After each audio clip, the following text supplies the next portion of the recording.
It says, spirituality is a universal phenomenon. It doesn't matter where in the world you live or what tribe you are part of. You can be assured that spirituality will be a part of the psychological and social fabric of your immediate world.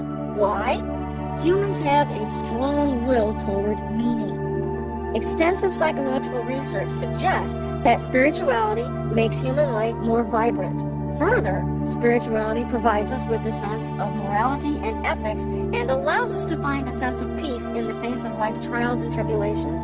In fact, spirituality is central to being and becoming a healthy and well-adjusted human being. Spirituality also plays a role in enabling the evolution of individual and collective consciousness. now, as I read that, I'm thinking, you know what, I agree with that. That doesn't sound bad at all. It really doesn't. I mean, that sounds pretty good. However, the only thing that I can perceive of as even slightly negative is, you know, they have that little diagram next to that paragraph where you see all faiths and religions represented in that circle, and then you see the world in the middle of that circle. Now, is it possible that all faiths and belief systems are correct, especially since they oftentimes contain contradictory material? Not so much. That's a problem. Next, I have a clip of a lady who was a part of this particular group, and she started out, it sounds like she had an incredible near-death experience, and then following that near-death experience, she joined a group called this particular group, and she talks about her experiences. And so let's just watch the clip. I'm Kathy Sterling, and I'm from the Seattle Ions group and ran the Spokane Ions for a number of years while I lived over there. My experience was as a 7-year-old child when I was having my tonsils out. But it took finding ions to find the reason. I mean, I spent years and years never knowing, never talking about it, because there was nobody to talk to about it. But I was very convinced that it was indeed a real experience. And through ions, I found out that it was the ether that caused my kidneys to shut down. It actually froze my adrenal gland, and I went into a near-death state. And my near-death experience was short and sweet, but I was only a 7-year-old child, so I didn't have a lot of life experiences. But I remember going above my body, up to the ceiling, watching the doctors and nurses working on a body below me, and very curious about the whole thing. Well, then I realized that it was me I was looking at, and I freaked. And at that instant I freaked, I was gone. I was no longer in my body, but I was up in the clouds, sitting with Jesus. And I was a child that did have a religious background. I mean, I went to Sunday school, so it was, you know, totally normal that I knew exactly who he was, and sang all the, you know, the children's choir songs that Jesus loved the children, and so I knew that he was there to comfort me, and that's exactly what he did. We just sat there, and he told me I was going to be okay, that not to worry, and, you know, of course I believed him. But as soon as I knew I was okay, my thoughts went immediately to my brother, who was 4 years younger and had had his tonsils out previous to me.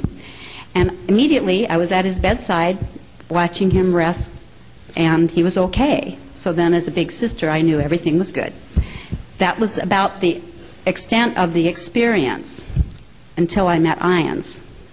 And ions, like I said, opened up a whole nother world for me, and all the dots started to connect.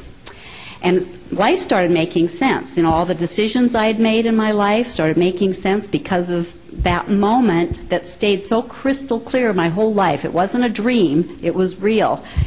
And my heart was, I've always had kind of a happy heart, if you will, even though I'm a very serious Cancer or a Capricorn child.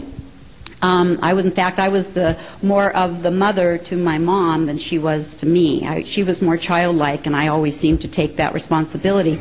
So I believe that in some past life, I was the mother of my mom. You know, our relationship was always that way. But the things that have happened, I find since my near-death experience, the sensitivities to chemicals, including anaphylactic shock, which we will need to talk about because I got the same. I had a reaction yesterday for the people that know I had something to eat Friday night that didn't agree with me, so I had a that face yesterday. But I've learned on my own, not through the medical profession, what those triggers are. In fact, I've done a lot more educating, I believe, to my doctors than they've been able to help me. I mean, I've taken lead and shown them, what it is I need, like getting all the fillings removed from my teeth, which cause anaphylactic shock. Wine, which has sulfur dioxide, and also the fruits and a lot of things that are preserved with it. That's one of those triggers. Lipsticks, the dyes in the lipsticks is a trigger. And I'm still finding triggers. I mean, I'm still having those sensitivities. But the good side of it is I've been able to take responsibility for my body, myself, and I've made good choices, and I've become healthy because of all those. Not just physically, but I believe also mentally and emotionally. I'm the one that people come to because I'm calm and I have that peace about me, so they just seem to resonate, and people, for whatever reason, will come up to me and start talking to me about the fear of death. Well, she starts out talking about this near-death experiences, which is not that unusual. It's very common when people have near-death experiences to meet Jesus, and when you think of a family member back on earth, automatically you're there. There is no sense of traveling to get to them. There does appear to be a connection between us when we have relations with people. When we have relationship, I should say, because that means different things to different people, I guess. When we have relationships with people that we love, a bond tends to develop. And sometimes you become aware of what's going on in their life, especially when tragedies occur. You are suddenly, you kind of experience it with them. You just know. I see this all the time.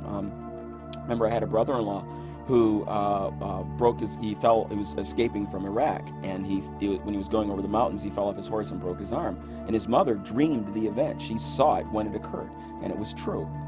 These are not unusual. There is a connection between us. And so when people have their near-death experiences, when you think of a beloved family member, it's not unusual at all for you to be with them at that time.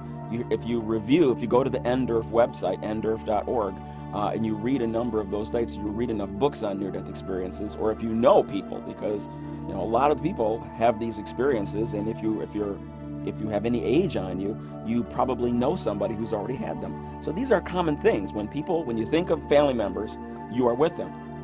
Now, but then she gets up, she grows up, and she has this wonderful near-death experience, and she finds this group, Ions, who validates it and says, yes, you are spiritual, and yes, there is a God, and yes, you have a spirit. And then here comes the astrology, here comes the near-death experience, here comes let's talk about your past lives. And that's when you go, what? Hold it. Where did that come from? If I have no problem with her near-death experience. But then two things she mentions.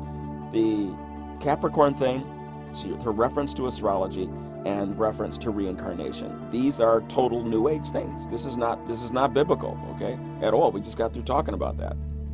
This is not consistent with biblical Christianity. Okay, and we'll talk about reincarnation in a bit. And so there are a lot of, I would not be surprised if this woman still considers herself a Christian. And yet, she has a hybrid religion of occult practice and Christianity. What is the New Age movement?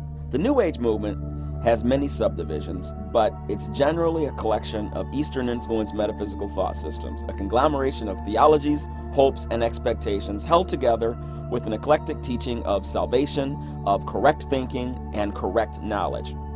Think about what this woman was saying, for example, about her about getting the fillings taken out of her mouth and all the things she's allergic to, and blending that in with her religion. What do food allergies have to do with God, with spirituality? And she tied it in with, I got to take care of myself. Well, we should do that. There's nothing wrong with that, but that's not really associated. That's not really part of your religion. It has been said that it is a theology of feel-goodism, universal tolerance, and moral relativism. In the New Age movement, man is central. He is viewed as divine, as co-creator, as the hope for future peace and harmony. For example, here's a representative quote from a book called A Course in Miracles. I am affected only by my thoughts. It needs but this to let salvation come to the world. For in this single thought Is everyone released at last from fear? I am God. Unfortunately for the New Age movement, the fear from which they want to be released might very well be the fear of damnation, of conviction of sin, and it is even sometimes fear of Christianity and Christians. Although the New Age movement is tolerant of almost any theological position, it is opposed to the narrow-mindedness of Christianity that teaches that Jesus is the only way and that there are moral absolutes. Okay, let me switch gears here for a second. Think about the subject of bravery and cowardice. Imagine a scenario. Joe has his 3-year-old daughter Amy with him, and they're out in the woods, and suddenly they find themselves surrounded by 3 wolves that appear to be tracking them, encroaching closer and closer. Now, Joe has a hunting knife with him. What should he do? Now, if you said he should drop the knife and run away, that would be the wrong answer. We would expect him to show some courage. He needs to protect his daughter. He needs to do the right thing. He needs to take a risk, and he needs to do what he has to do to protect his kid, even if it means hurting some wildlife. We define bravery as a virtue, and bravery is when you do something, you take a risk of self-harm for the benefit of that which is the greater good. A coward refuses to do the right thing if doing the right thing involves risking loss, pain, or shame.